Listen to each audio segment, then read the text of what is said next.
Hello guys, I hope you've been fine since the last time we were here.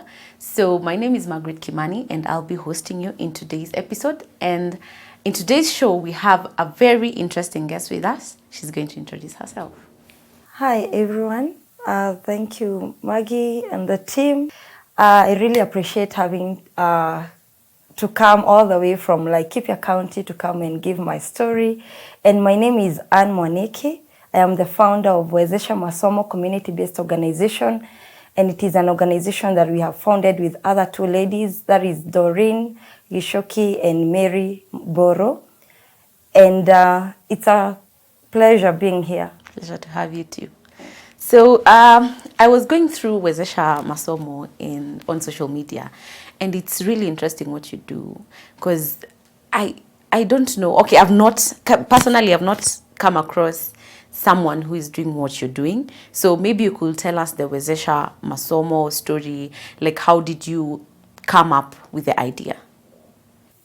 Okay, Wezesha Masomo was founded in 2019. We did a few events. This is coming from where we are coming from.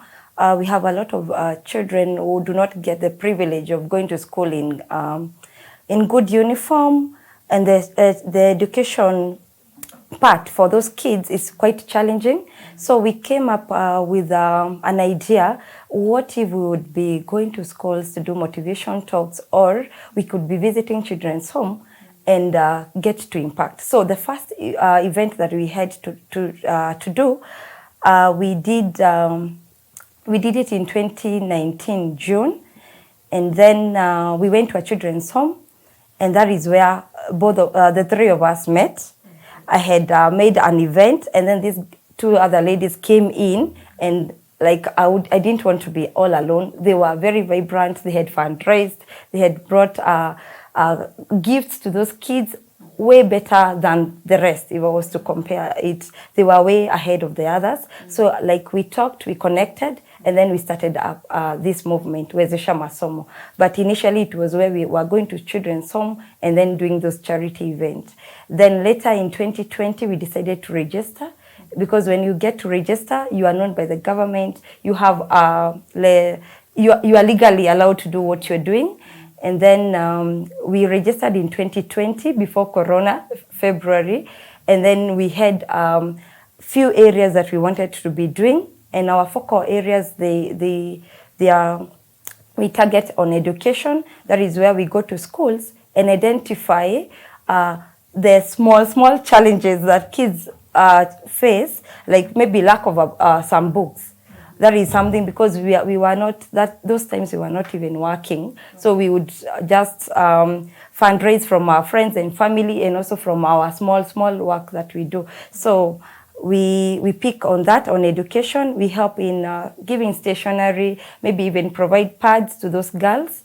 And then the other issue we normally do is personal hygiene. We tackle on menstrual hygiene. We also do the shaving, the plaiting of hair, and also mending of school uniform. I'm referring mending because we do not have those funds to do maybe a whole uniform, but you would want to just stitch somewhere where it's not well kept. So that part, and also the other thing is climate change.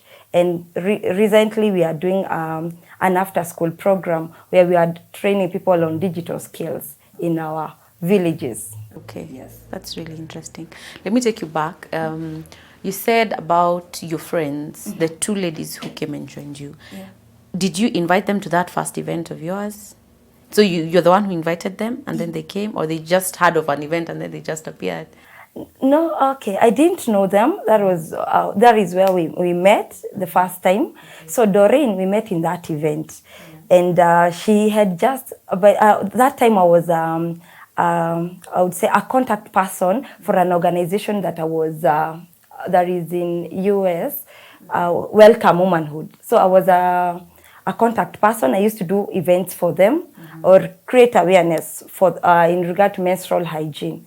So after some time, I started doing my own event, even without having to to work together with them, because already now they had more guided me so much that I wanted not to rely so much on them. I still wanted to continue impacting. So in this event, that is where Doreen found a poster, and then she contacted.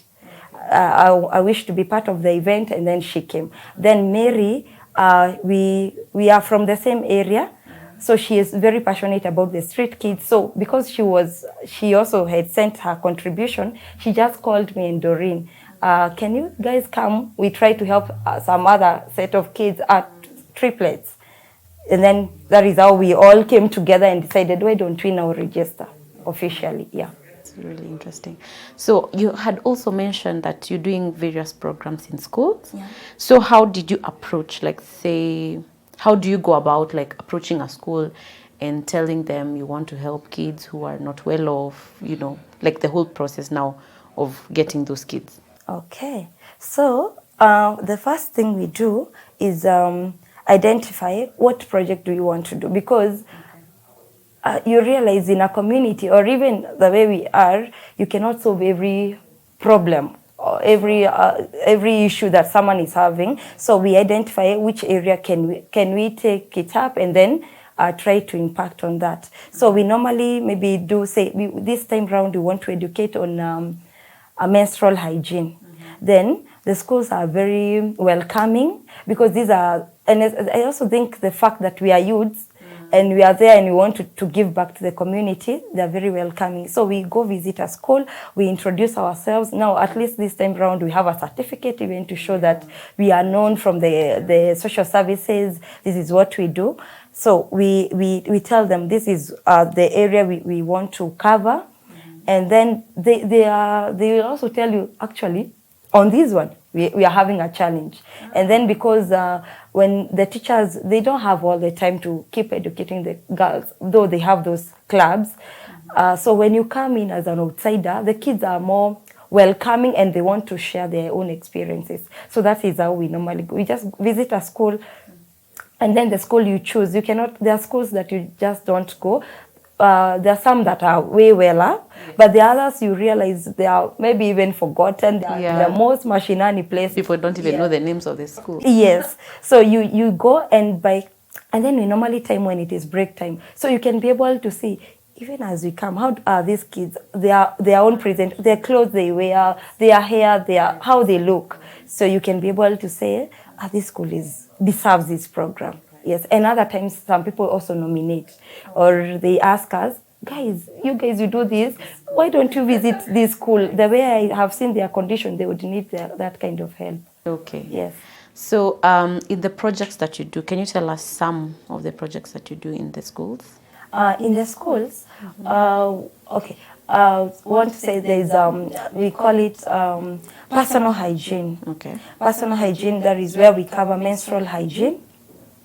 We want to educate both girls and boys, because most of the times this was normally told it is the girls thing. Yeah. So we put boys and girls together, and we share the pads with the boys. They want to touch, they want to see how they are putting their panties. Yeah. So we want to put them there, because boys they are the ones who shame them when they see them soil their clothes.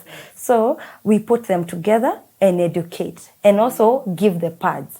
And also there are kids that we also realize, from the teachers will tell you, that student in class 8, maybe she would need on a regular basis, you be coming and give her the pads. So we talk to the school principals, they're able to tell us, and then we pick up, not all, just a few. Yes, because our funds, and so once in a while we visit and also gift the pads. The other thing we do is climate action.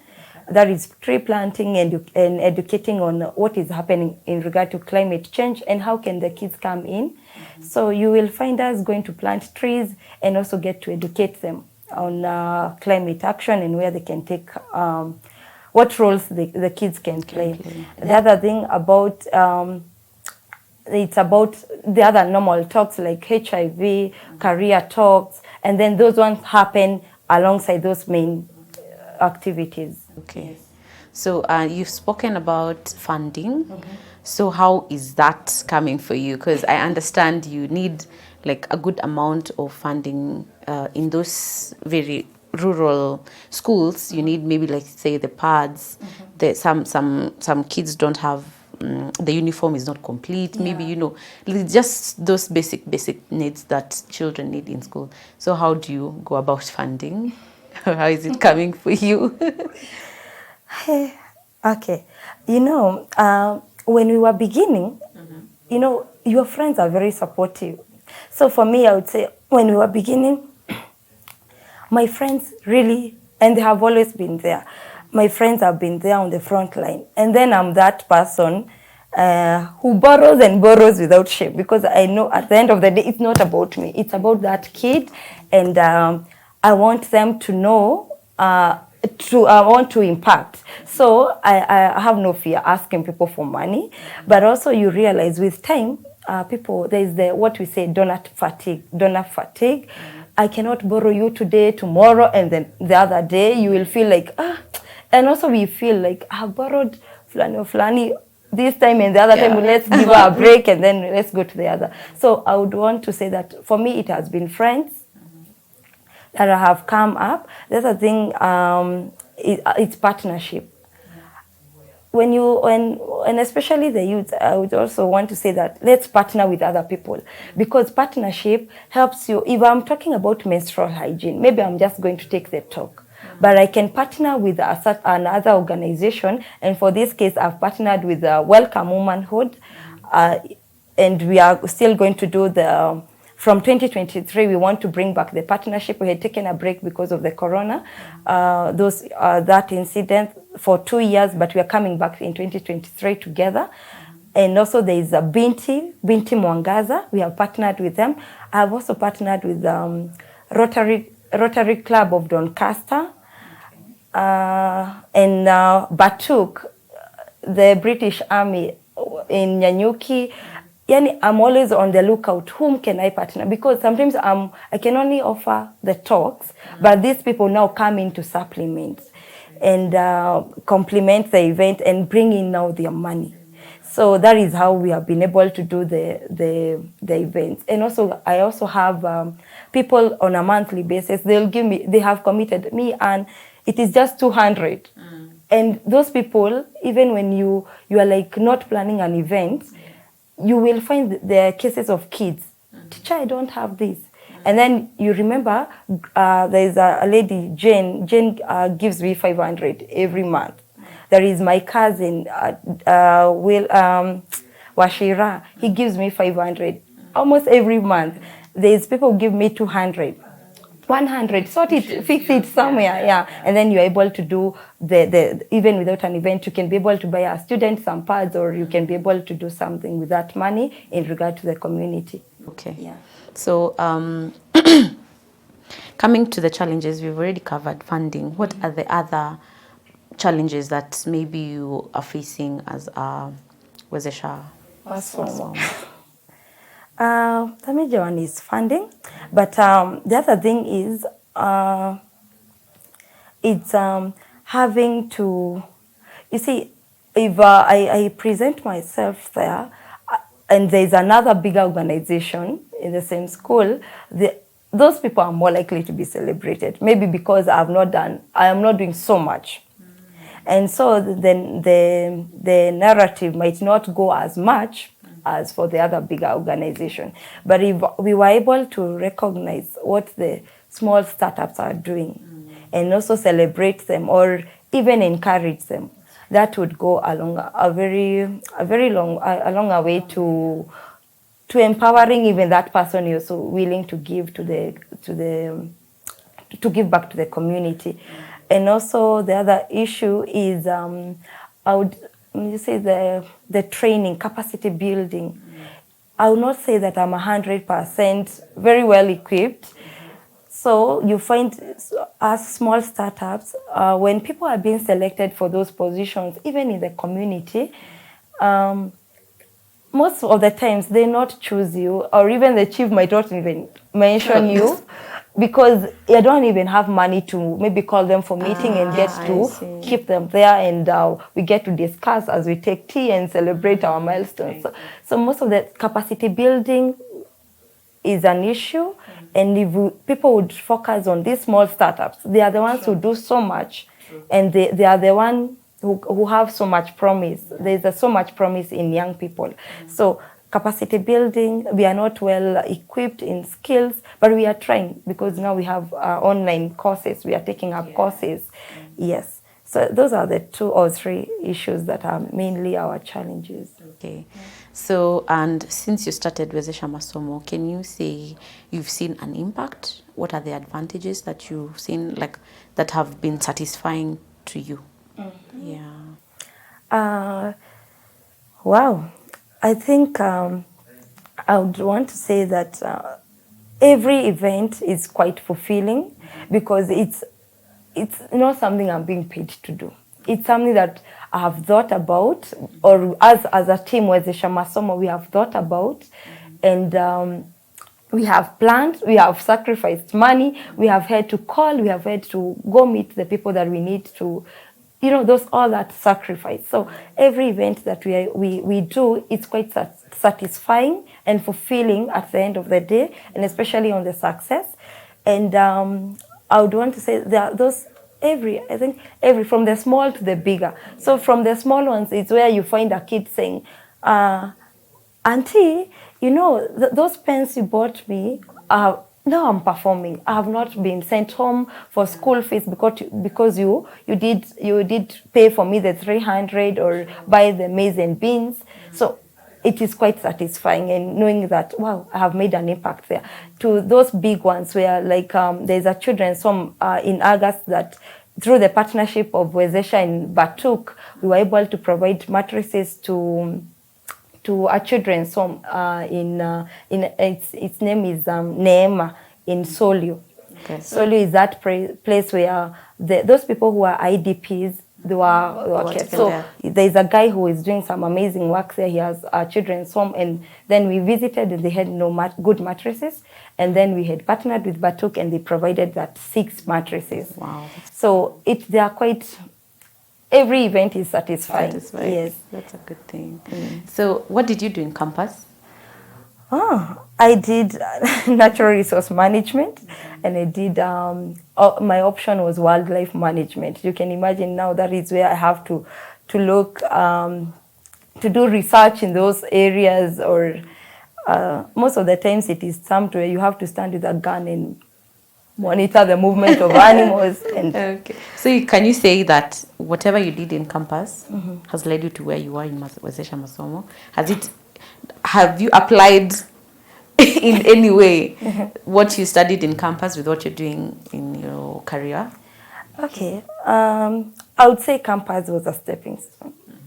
So for me, I would say being in campus, it has enabled me to know so much, from how to talk to people, how to relate with people, how to network, how to also push myself to do things, because from there, that is where I have found my mentors, and they have not only mentored me in that career on environmental conservation, they also keep mentoring me in this, where my passion is on community work. So I think campus was a stepping stone to where you are. Yes, right now. to where I am. So what would you advise a fellow youth, like someone who is struggling or he's in between careers, or what to do? Like, what can you advise them to do? I would say focus on what is your passion. Get to know yourself. What is your passion? What have you always admired to do in life or to be in life? Then ask, what are the courses that I can do, so that you equip yourself with that. And also, when you get to do your passion, you don't wait for money. You start doing something small, and that leads you to to something bigger. So get to do your passion. Don't just fix yourself in medicine, and you don't have even a single the passion for medicine for it. Yes. Yeah, so just do focus on your passion, equip yourself with the necessary skills, then network.